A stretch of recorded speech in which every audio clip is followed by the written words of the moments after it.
Horror nights इन हिंदी में आपका स्वागत है। आज की कहानी बहुत ही रोमांचक, डरावनी होने वाली है। कभी कभी ऐसा भी होता है जो हमने कभी सोचा भी नहीं होगा। तो हम कहानी की ओर बढ़ते हैं और कहानी की ओर चलते हैं। ये घटना साल 2015 की है। ये कहानी है यूपी के बरेली गांव की, जहां पर धनराज और उसके स्कूल का फ्रेंड आकाश एक साथ रहते थे। धनराज की फैमिली मिडिल क्लास थी। आकाश भी सेम फैमिली से ही आता था। आकाश और धनराज एक्चुअल में दोनों कज़न थे। वो दोनों जहाँ भी जाते थे एक साथ जाया करते थे।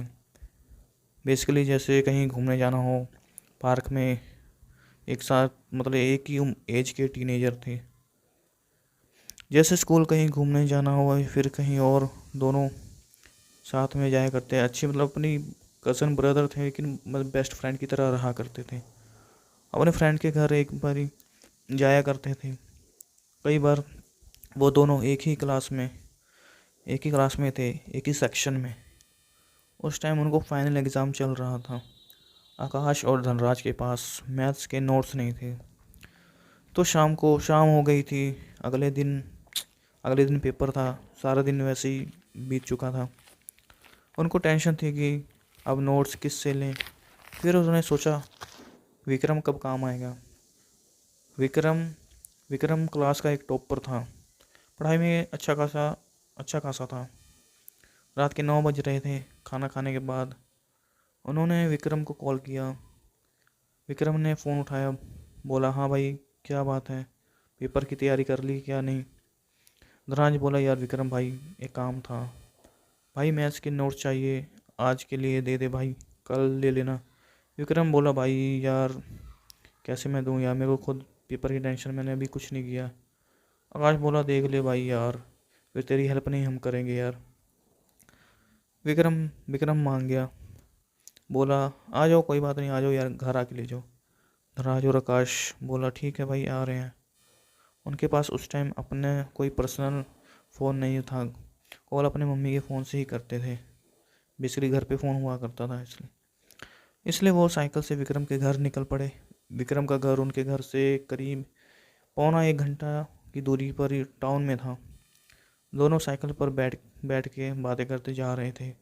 करीब 1 घंटे बाद विक्रम के घर पहुंच गए। कम से कम रात के 10 सवा 10 बज रहे थे। उन्होंने विक्रम से मिले और विक्रम से नोट्स लिया। उन्होंने बोला यार मेरे पास टाइम नहीं है, हमें जल्दी घर भी जाना, हमें घर जाने में 1 घंटा लग जाएगा। तो वापसी वो लोग आने लगे। आंटी ने बोला कुछ पानी वानी कुछ पियो। नहीं आंटी आराम से चले जाएंगे, थोड़ा सर्दी का मौसम है तो चल जाएंगे, प्यास नहीं लगी है, घर भी पहुँचना है, घर में इंतज़ार भी कर रहे हैं। तो आकाश और धनराज ने बोला ठीक है हम चले जाएंगे आंटी। फिर वो दोनों घर की ओर वापस साइकिल से आने लगे। साइकिल उनसे चली नहीं जा रही थी, ताकि वो मतलब काफ़ी थक गए थे साइकिल चला के, वैसे 1 घंटा चलाया था। आकाश बोला भाई थोड़ा पैदल चलते हैं। धनराज बोला ठीक है। पैदल वो हाईवे रास्ते पर चल रहे थे। अचानक उनको रोड पे दूसरी साइड में एक औरत दिखी, जिसके लंबे बाल थे और उनकी शक्ल बहुत ही मतलब डरावनी थी। आकाश और धनराज ने उसकी शक्ल देखकर दिल दहल गया उनका। उनके रोंगटे खड़े हो गए।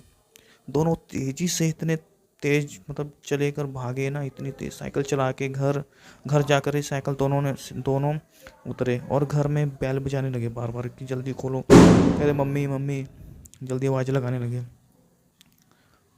वो इतनी तेज़ी से साइकिल चला के घर भागे कि घर जाके पहुँचे तो उन्होंने पसीना पसीना हुआ था, बैल बजा रहे जल्दी मम्मी दरवाज़ा खोलो।